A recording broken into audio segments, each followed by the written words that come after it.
Ada servisan lagi nih bang, mati total.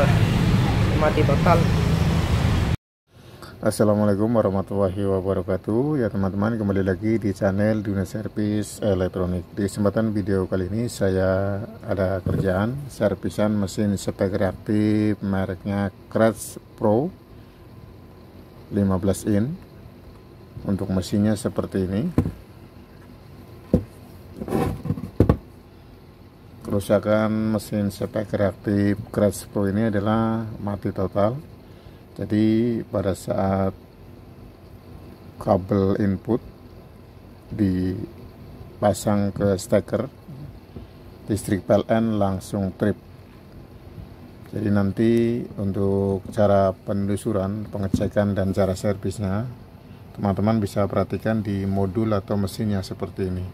Di sini ada beberapa mesin. Yang pertama mesin power supply dan yang kedua adalah mesin power ampli ya. Di sini power ampli-nya ada dua, untuk power ampli speaker low dan power ampli untuk speaker tweeter. Untuk speaker low-nya ini drivernya menggunakan power driver kelas D, dan untuk speaker tweeternya ini menggunakan driver IC ya, TDA 7293. Nanti dicek terlebih dahulu apakah benar atau tidak. Jadi untuk pertama pengecekannya adalah di bagian power supply, karena pada saat listrik 220 volt diaktifkan, ini tegangan PLN-nya langsung trip. Jadi kerusakannya ini bisa disimpulkan atau dianalisa kerusakannya ada di power supply. Untuk power supply ini apakah kerusakannya hanya di bagian power supply itu sendiri atau ada penyebab yang lain? Mungkin ada kerusakan di bagian mesin driver, speaker low atau speaker tweeter, atau komponen yang ada di pengkontrolnya. Buat teman-teman yang baru gabung di channel Dunia Servis Elektronik, bisa langsung like, share, komen, dan subscribe. Semoga di video ini nanti bisa bermanfaat dan bisa membantu teman-teman dalam proses servis spek reaktif mereknya Crash Pro, modelnya seperti ini. Yuk teman-teman, simak terus video berikutnya. Untuk langkah yang pertama, mesin dites. Untuk alat bantunya di bagian listrik PLN 220 volt, ini jalur AC nya dipasang lampu fog lamp 100 watt 220 volt. Nanti bisa dilihat apakah lampu fog lamp ini akan menyala terang dan tidak redup, atau menyala terang dan redup teman-teman ya. Jika lampu fog lamp ini tetap menyala terang, berarti ada kerusakan di bagian mesin power supply nya.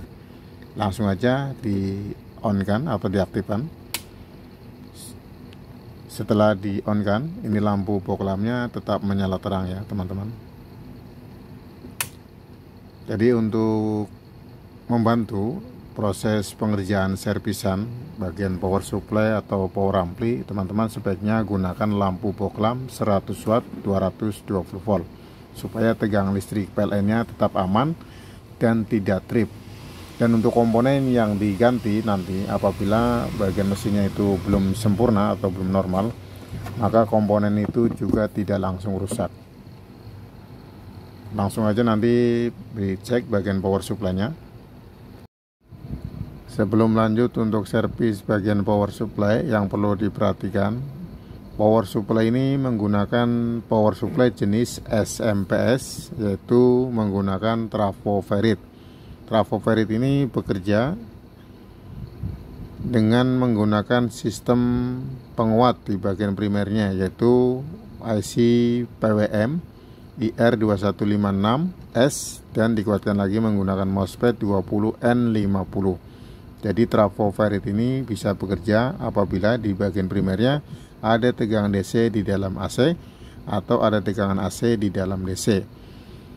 Jadi nanti pengecekannya untuk pengukuran secara pasif apakah bagian MOSFET-nya itu normal atau tidak, dan nanti pengukuran secara aktif apakah IC PWM-nya itu mengeluarkan output sinyal tegangan untuk trigger di bagian gate di bagian MOSFET 20N50. Setelah nanti pengukuran pasif dan pengukuran aktifnya normal, Maka nanti lanjut untuk pengukuran di bagian output tegangan sekundernya. Ini tegangan sekundernya ada beberapa. Yang pertama adalah power supply untuk tegangan power driver kelas D untuk speaker low, dan power untuk speaker tweeter ini menggunakan IC. Dan untuk tegangan tune control di bagian untuk pengaturan volume bass treble, yaitu tegangan plus 15 volt min dan tegangan plus 15 volt. Jadi untuk pengecekan terlebih dahulu adalah bagian primernya, pengukuran secara pasif MOSFET 20N50. Nanti untuk MOSFET-nya dilepas atau dicopot terlebih dahulu dan nanti dites menggunakan lampu bohlam. Apakah lampu bohlam itu masih menyala terang atau bisa redup. Jika lampu bohlamnya itu nanti bisa redup, bisa disimpulkan atau bisa diyakinkan atau bisa dianalisa lebih lanjut lagi pengukuran secara pasif. Apakah kok MOSFET ini normal atau koset atau short, teman-teman ya. Pengukurannya bisa menggunakan tester digital atau tester analog ya. Untuk pengukuran yang pertama bisa posisikan pengukuran MOSFET.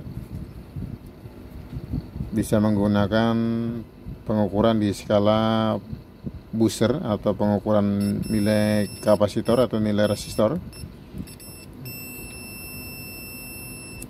Langsung di MOSFET-nya.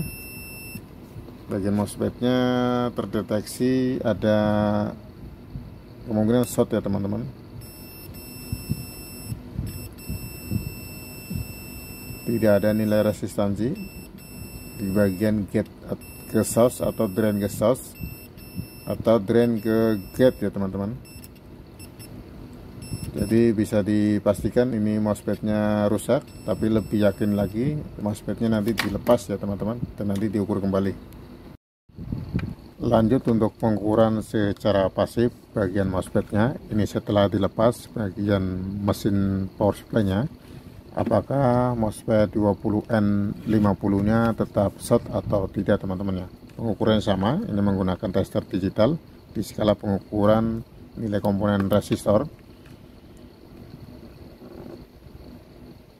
Bisa menggunakan booster teman-teman ya supaya jelas. Di sini MOSFET-nya tetap short teman-teman. Bisa diukur bolak-balik antara gate dan drain. Kedua-duanya sama, masih short, artinya jelas untuk kerusakannya MOSFET 20N50-nya rusak. Dan untuk mengetahui apakah di bagian primernya itu sudah normal atau belum penguat PWM-nya ICIR2156S, teman-teman nanti bisa pengukuran secara aktif di bagian gate-nya, apakah tegangan gate-nya ini sudah normal atau belum dari output IC PWM IR2156. Untuk outputnya itu tegangannya gate-nya itu tidak sama teman-teman ya. Di sebelah mungkin 9 volt atau 12 volt, di sebelahnya mungkin 5 volt atau 6 volt. Jadi yang satu tegangannya tetap diam, artinya tidak naik turun. Yang satunya kemungkinan tegangannya itu bisa naik turun teman-teman ya, artinya nanti tegangannya ada, nanti hilang, nanti ada, nanti hilang teman-teman ya. Jadi tidak stabil, supaya jelas apakah untuk PWM ini sudah normal atau belum. Untuk pengukurannya atau pengecekannya, ini teman-teman tetap menggunakan lampu bohlam di bagian AC primernya. Dan nanti bisa dicek apakah lampu bohlam ini masih menyala terang seperti awal teman-teman ya, sebelum MOSFET ini dilepas. Teman-teman bisa cek kembali teman-teman ya. Bagian lampu bohlamnya perhatikan, lampu bohlamnya sudah bisa redup. Dan untuk pengecekannya nanti, untuk pengecekannya adalah di bagian gate-nya untuk MOSFET-nya. Probe hitamnya nanti posisi di jalur min kapasitor elko power supply induk. Untuk pengukurannya di skala DC volt di sini teman-teman. Untuk probe merahnya di posisi di gate. Jadi nanti pengukuran seperti ini. Nanti tegangannya untuk yang low atau tegangan high-nya, jadi nanti bisa ketahui atau bisa jelas apakah sudah normal atau belum. Langsung aja teman-teman ya untuk pengukurannya. Lampu fog lampnya redup, bagian gate-nya yang pertama di sini. Teman-teman bisa lihat tegangannya muncul 5 volt dan hilang, dan muncul lagi 5 volt dan seterusnya teman-teman ya. Dan untuk gate yang kedua di sini tegangannya diam ya di 9 volt ya, 8,6 ya. Jadi untuk PWM nya ICR 2156S nya itu sudah bekerja aktif, sudah mengeluarkan tegangan outputnya untuk gate MOSFET 20N50. Selanjutnya nanti diganti untuk MOSFET nya. Jadi sebelum mengganti MOSFET ini sebaiknya teman-teman bisa cek bagian output sekundernya, apakah ada beberapa komponen yang rusak, mungkin dioda atau di bagian mesin power ampli, speaker low atau speaker tweeternya. Jadi nanti dicek terlebih dahulu apakah bagian primernya ini rusak disebabkan karena ada beban di bagian sekundernya itu yang masih rusak teman-teman ya. Jadi untuk power supply ini bisa dianalisa kerusakan di bagian primer ini, apakah kerusakan alami, kerusakan dengan sendirinya, atau kerusakan ada penyebabnya teman-teman ya. Jika kerusakannya ada penyebabnya, maka nanti setelah diganti MOSFET-nya nanti akan bisa kembali lagi ada kerusakan secepatnya teman-teman ya, apabila untuk bebannya itu yang menyebabkan kerusakan di bagian primer itu tidak diganti teman-teman ya.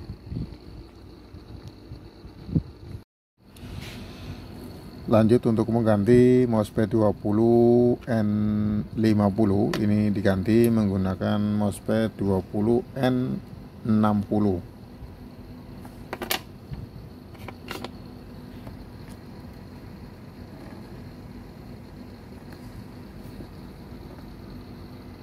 Mudah-mudahan nanti setelah diganti MOSFET-nya ini power supply sudah normal, dan di bagian untuk sekundernya power driver, speaker low, speaker tweeternya itu normal semua teman-teman ya. Dan untuk nanti pengetesan di bagian kontrolnya juga langsung normal teman-teman ya.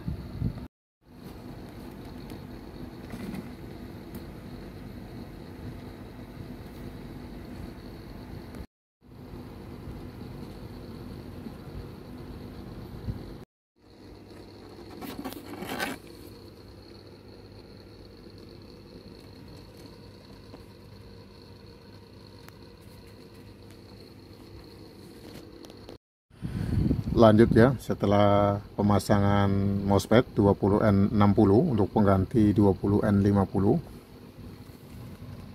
dan setelah rapi di bagian pemasangan heatsink, lanjut untuk pengetesan.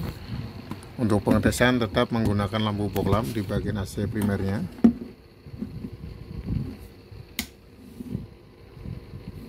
Apakah mesin speaker aktif Kretsch Pro 15 in ini sudah normal atau belum?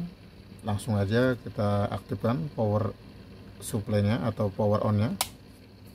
Lampu fog lamp tadi sudah menyala terang dan redup, dan displaynya sudah menyala.